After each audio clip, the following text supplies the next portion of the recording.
नमस्कार, मी रेखा पीस रेखीतर्फे सगळ्यांचे स्वागत. आजच्या व्हिडिओमध्ये आज आपण पंचकोशामधला दुसरा महत्त्वाचा कोश, प्राणमय कोश याच्याबद्दल अधिक जाणून घेऊया. अगोदरचा व्हिडिओ आपण बनवला आहे तो पहिला पंचकोशामधला पहिला कोश, अन्नमय कोश, त्याच्याबद्दल मी माहिती सांगितली. अपेक्षा करते की नक्कीच तुम्हाला आधीचा व्हिडिओ आवडला असेल. ह्या आजच्या व्हिडिओमध्ये प्राणमय कोश म्हणजे नक्की काय हे आपण बघूया. प्राणमय कोश म्हणजे आपण म्हणू शकतो की आपल्या शरीराला तेज प्रदान करणारा असा हा कोश आहे. अन्नमय कोशात आपण बघितलं की आपला आहार किती महत्त्वाचा आहे. ज्याप्रमाणे आपले जे हे स्थूल शरीर आहे ते आपल्याला त्याप्रमाणे ते तयार होते आणि त्याद्वारे आपल्याला लक्षात येतं की आपला आहार किती महत्त्वाचा आहे आणि त्या आहारावरच संबंधित आहे स्थूल शरीराचा दुसरा भाग हा आहे प्राणमय कोश. तर आंतरिक ऊर्जा, लाईफ फोर्स, एनर्जी ज्याला आपण म्हणू शकतो, चैतन्य शक्ती, प्राणशक्ती जी आपल्या शरीरभर वाहत असते, अशी ही शक्ती आहे ही प्राणमय कोशामध्ये.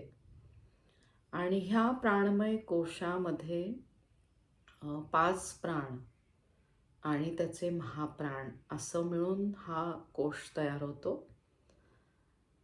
तर आपण म्हणू शकतो की 5 प्राण म्हणजे कुठले आणि मग ते महाप्राण कुठले.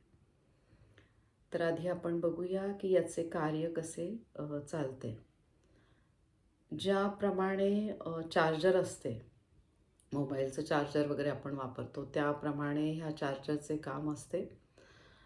आपल्या शरीरभर याचे चेतासंस्थेला म्हणजे चेतासंस्थेला चार्जिंग होऊन शरीरभर ही चैतन्य शक्ती वाहत असते. म्हणजे बॅटरी डिस्चार्ज होण्या अगोदरच परत काम सुरू राहते, परत चार्जिंग सुरू राहते. असे हे अविरत काम आपल्या शरीरामध्ये सुरू असते. तर जसे मी सांगितले की ह्या प्राणमय कोशाद्वारे आपल्याला शरीराला तेज प्रदान होते. बघा, नवीन गोष्टी करण्याचा उत्साह, मग तुमच्या डोळ्यात चमक, मग निर्भय, साहस, पराक्रम, अशा ह्या सगळ्या गोष्टींशी संबंधित आहे प्राणमय कोश. समजा 2 व्यक्ती आजारी आहेत, त्यांना सारखाच आजार झालेला आहे, दोघांनाही सारखीच ट्रीटमेंट सुरू आहे आणि त्याच्यातली एक व्यक्ती लवकर बरी होते, दुसऱ्या व्यक्तीला उशीर लागतो. तर ज्या व्यक्तीचा प्राण हा सक्षम आहे ती व्यक्ती लवकर बरी होते. तर असा हा आपला महत्त्वाचा प्राणमय कोश.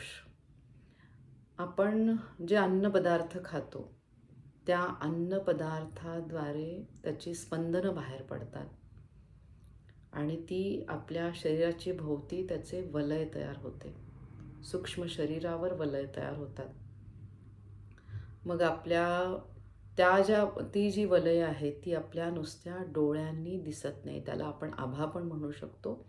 मग त्या आभाचे रंग विविध असतात. कोणाचा पांढरा आभा असतो, कोणाचा पिवळा, कोणाचा लाल, कोणाचा गुलाबी, असे शरीराच्या आभाचे विविध प्रकार असतात. तर ते आपल्याला नुसत्या डोळ्यांनी दिसू शकत नाही. आधुनिक विज्ञानामध्ये दुर्बिणीद्वारे आपल्याला आपला आभा कळतो. म्हणजे समजा भविष्यात आपल्याला जर काही व्याधी होणार असतील तर त्याप्रमाणे त्या चक्राचे विविध रंग दिसून येतात आणि मग त्याद्वारे वैद्यकीय शास्त्रामध्ये पण उपचार करायला सोपे जाते. तर असा हा आपला महत्त्वाचा प्राणमय कोश. तर प्राणमय कोशामध्ये जसं मी तुम्हाला म्हटलं की 10 प्राण आहेत, प्राण आणि त्याचे उपप्राण.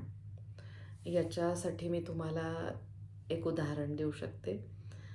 एक ऋषी आणि त्यांचा शिष्य होता. तर शिष्याने विचारलं की जेव्हा पंचकोशामधल्या प्राणमय कोशाचं विश्लेषण सुरू होतं त्यावेळेस शिष्याने विचारलं की गुरुजी, प्राण आणि महाप्राण याच्यामध्ये काय फरक आहे? तर गुरुजींनी सांगितलं की तू एक ग्लास घे.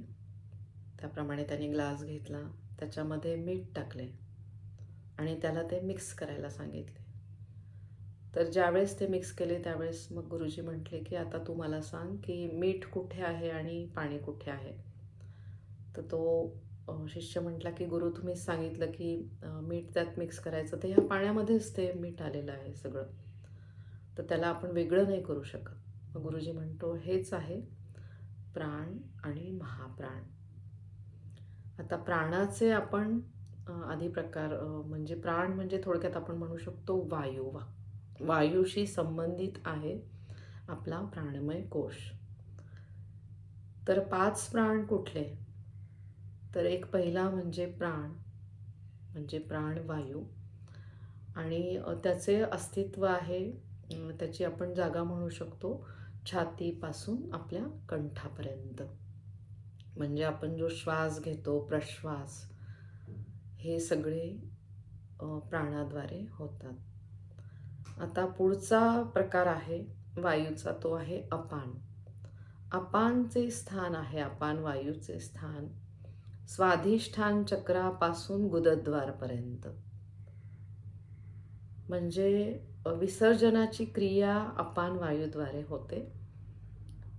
विसर्जन मग मलमूत्र विसर्जन, घाम बाहेर येणे, थुंका बाहेर येणे, किंवा बायकांचा जेव्हा प्रसूती समय असतो त्यावेळेस विसर्जनाद्वारे बाळ बाहेर येते, त्यावेळेस अपान वायूचे कार्य सुरू असते. मग आहे समान. समान वायूचे स्थान आहे तुमच्या नाभीपासून छातीपर्यंत. मग आपण जे काही खाल्लेले अन्न आहे ते पचवण्याची ताकद ही तुमची समान वायूद्वारे तिथे ते कार्यान्वित असते, समान वायू. मग आहे तुमचा उदान वायू. उदान वायूचे स्थान आहे तुमच्या कंठापासून वरपर्यंत, तुम्ही म्हणू शकता सहस्त्रहार चक्रापर्यंत. तर उदान वायूमध्ये काय आहे? उदान वायू म्हणजे विचार करण्याची शक्ती. जे काही तुमच्या आजूबाजूला घडत आहे त्यावर विचार करणे, हे सगळे शक्य होते हे उदान वायूद्वारे. आणि 5वा आहे प्रकार, तो आहे व्यान वायू. व्यान वायू हा पूर्ण तुमच्या शरीरभर वाहत असतो. म्हणजे बाकी सगळे वायूचे प्रकार त्यांचे एकत्रित म्हणजे सगळ्यांना सारखं एकत्रितपणा ठेवणे आणि थोडक्यात तुमच्या सर्क्युलेटरी सिस्टीमशी संबंधित आहे व्यान वायू. तर बघा किती छान हे प्रकार आहेत वायूचे. आता ह्या प्रकारामध्ये 5 प्रकारांमध्ये अजून त्यांचे उपप्राण आहेत. तर पहिला आपण बघूया, जो प्राण प्रकार बघितला प्राणवायूचा, त्याचा उपप्राण आहे नाग. म्हणजे थोडक्यात आपल्याला ढेकर येणे, आपल्या श्वसन संस्थेशी संबंधित, रिस्पायरेटरी सिस्टीमशी संबंधित असलेला उपप्राण नाग. म्हणजे जेव्हा आपल्याला जास्त ढेकर येत असतात त्यावेळेस समजायचं की आपला उपप्राण नाग याचं असंतुलन झालेले आहे. मग दुसरा उपप्राण आहे अपानचा उपप्राण, तो आहे कुर्म. कुर्म म्हणजे तुमच्या डोळ्याची उघडझाप करणे, याच्यावर आधिपत्य कुर्म ह्या उपप्राणांचे आहे. मग तुम्हाला तहान लागणे, भूक लागणे याच्याशी संबंधित आहे समान वायूचा उपप्राण. समान वायूचा उपप्राण क्रिकल. याचे त्याच्यावर आधिपत्य आहे. मग चौथा आहे उदान प्राणाचा उपप्राण, तो आहे देवदत्त. तर तुम्हाला जांभई येणे या क्रियेशी संबंधित आहे देवदत्त उपप्राण. आता व्यान ह्या प्राणाशी संबंधित आहे धनंजय हा उपप्राण. तर धनंजय वायूचं काय काम आहे? तर धनंजय वायू हा तुमच्या म्हणजे पूर्ण सगळ्या उपप्राणांवर हा काम करतो. आणि धनंजय वायूचं आपण असं समजू शकतो अजून की जेव्हा तुमचे प्राण जातात, म्हणजे हे बघा, हे सजीव शरीर आहे आणि जेव्हा तुमचा प्राण जातो, तर ते प्राण गेल्यानंतर पण जो वायू आपल्या शरीरामध्ये कार्यान्वित राहतो तो आहे धनंजय वायू. आणि प्राण गेल्यानंतर काही तासांनी शरीराला सूज येते. ती सूज येते ती ह्या उपप्राण धनंजयमुळे. आणि हे शरीर पूर्णपणे डिकम्पोस्ट होईपर्यंत धनंजय हा उपप्राण राहतो. तर बघा किती महत्त्वाचा आहे आपला प्राणमय कोश, जो आपली आंतरिक शक्ती, वैश्विक शक्ती ह्या शक्तीशी संबंधित आहे. म्हणजे बघा किती विचारपूर्वक आपण जेव्हा सात्विक आहार घेतो त्याप्रमाणे सात्विक लहरी आपल्या अन्नमय कोशातनं बाहेर पडतात. आणि जेव्हा आपला अन्नमय कोश जो सूर्यतत्वाशी संबंधित आहे, अग्नितत्वाशी संबंधित आहे, आणि त्याद्वारे आपण अग्नितत्वाची काळजी घेत असतो, म्हणजे त्याचद्वारे सूर्यतत्वाची आपण काळजी घेतो. आपल्याला ज्या प्रकारे भूक लागते, म्हणजे अग्नितत्व आपले चांगले राहते. अग्नितत्व आपल्या शरीराचे चांगले असले की त्याद्वारे बाकीची सगळी तत्व आपली चांगली राहण्यासाठी मदत होते.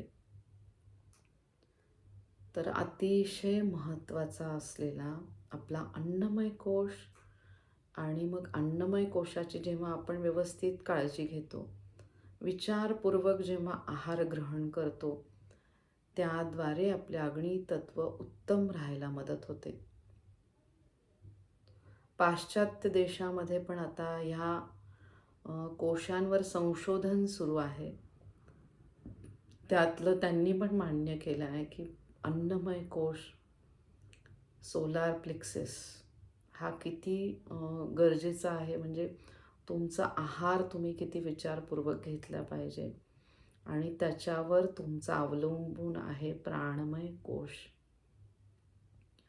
जेव्हा तुम्ही आहार व्यवस्थित घेता, बघा तुम्ही वेगवेगळ्या प्रकारचे रस ग्रहण करता, त्याच्यामध्ये आपल्याला माहिती आहे की विविध प्रकारची फळं, फळांचा रस, पालेभाज्या, त्याच्यात कोथिंबीर, पुदिना, ही सगळी, तुळस, औषधींनी युक्त आवळा जे अमृत फळ आहे, आपल्यालाही माहिती आहे की आवळ्याचे किती गुणधर्म आहेत. कढीपत्ता, खूप औषधी अशा ह्या वनस्पती, आणि जेव्हा यांचे आपण रस घेतो त्याद्वारे अधिकाधिक आंतरिक शक्ती तुमची जागृत होते. आणि बघा आपण रात्री जेव्हा आराम करतो, झोपतो, आणि जेव्हा सकाळी उठतो, त्यावेळेस अशा ह्या रसांची आपल्या शरीराला किती गरज असते. खूप पुण्यकर्म केल्यामुळे आपल्याला हे शरीर प्राप्त होते, ही मनुष्य योनी प्राप्त होते. मग ह्या मनुष्य योनीची जर आपल्याला काळजी घ्यायची असेल, या स्थूल शरीराची, त्याच्यामध्ये असलेले सूक्ष्म शरीर, त्यांची जर आपल्याला काळजी घ्यायची असेल, तर नक्कीच आपण ज्या ह्या वनस्पती आहेत, परमेश्वराने दिलेली आपल्याला भरभरून आपल्याकडे वेगवेगळे हे आहेत, अ, अ, फळे आपण म्हणू शकतो. त्या फळांचा रस तो आपण घेऊ शकतो आणि त्याद्वारे आपली आंतरिक शक्ती अजून जास्त सक्षम राहायला मदत होते. तुम्ही असं म्हणू शकता की प्राणशक्ती भरभरून तुमच्या शरीरातनं व्हायला लागते. तर नक्की सगळ्यांनी आपल्या प्राणमय कोशाची, आंतरिक शक्तीची नक्की सगळ्यांनी काळजी घ्या. माझ्या पीस रेकी फॅमिलीतल्या प्रत्येकाला मी नेहमी सांगत असते की आपल्यातल्या आंतरिक शक्तीवर नेहमी विश्वास ठेवा आणि ही आंतरिक शक्ती जर तुम्हाला जागृत ठेवायची असेल तर तुमच्या आहाराकडे तुम्हाला लक्ष देणं खूप गरजेचं आहे. सो नक्की सगळ्यांनी चांगला आहार घ्या, फलाहार घ्या, चांगले रस तुमच्या पोटात जाऊ द्या आणि आपल्याला कळतं आहे की कुठल्या कुठल्या छान औषधी वनस्पती आहेत. त्या औषधी वनस्पतींचे सेवन सकाळी उठल्यावर अगदी आवर्जून करा आणि बघा मग तुम्हाला कुठल्याही छोट्या छोट्या ज्या तुमच्या तक्रारी असतात त्या तक्रारी तुमच्या कमी व्हायला मदत होतात आणि तुम्हाला जाणवतं की आपल्याला नाही म्हणजे नाही एकही तुम्हाला गोळी लागत नाही, तुम्हाला कुठली औषधे घ्यावी लागत नाही.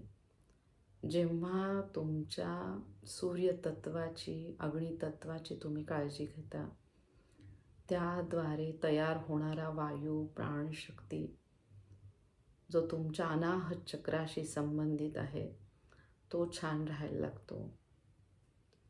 त्याचबरोबर तुमचे जलतत्व पण छान राहते, ज्याद्वारे तुम्ही विविध फळांच्या रसांचे सेवन करता.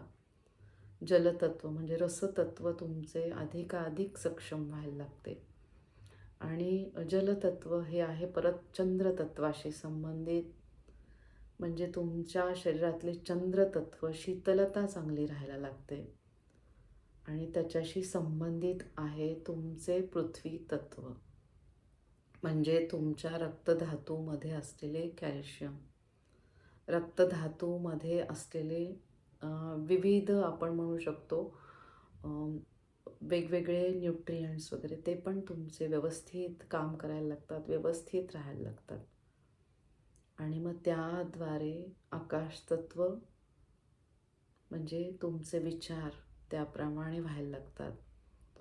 आकाशतत्व म्हणजे त्याप्रमाणे आपल्याकडने कार्य घडायला लागते, कर्म घडायला लागते. तर नक्की सगळ्यांना माझी विनंती की सगळ्यांनी आपल्या प्राणमय कोशाची खूप काळजी घ्या. माझ्या रेकी ग्रँडमास्टर वासंतीताई यांच्या आशीर्वादामुळे मला विविध गोष्टी तुमच्यापर्यंत मी सांगण्याचा प्रयत्न करत आहे. त्याचबरोबर माझे आध्यात्मिक गुरु श्री स्वामी समर्थ यांच्या कृपा आशीर्वादामुळे मी तुम्हाला अधिकाधिक माहिती देण्याचा प्रयत्न करत आहे. सगळ्यांना दत्तगुरु माऊलींची सगळ्यांवर कृपा राहो ही माझी मनापासून इच्छा. माझा व्हिडिओ जर तुम्हाला आवडत असेल तर नक्की तुम्ही लाईक करा, तुमच्या जवळच्या नातेवाईकांना पाठवा, सगळ्यांना आपले शरीरशास्त्र त्याच्यात असणारे पंचकोश याची माहिती कळू द्या आणि तुमच्या जर काही शंका असतील तर नक्की तुम्ही कमेंट्सला टाका. नक्कीच मला त्या शंकांचं निरसन करायला आवडेल. श्री स्वामी समर्थ. जय जय स्वामी समर्थ.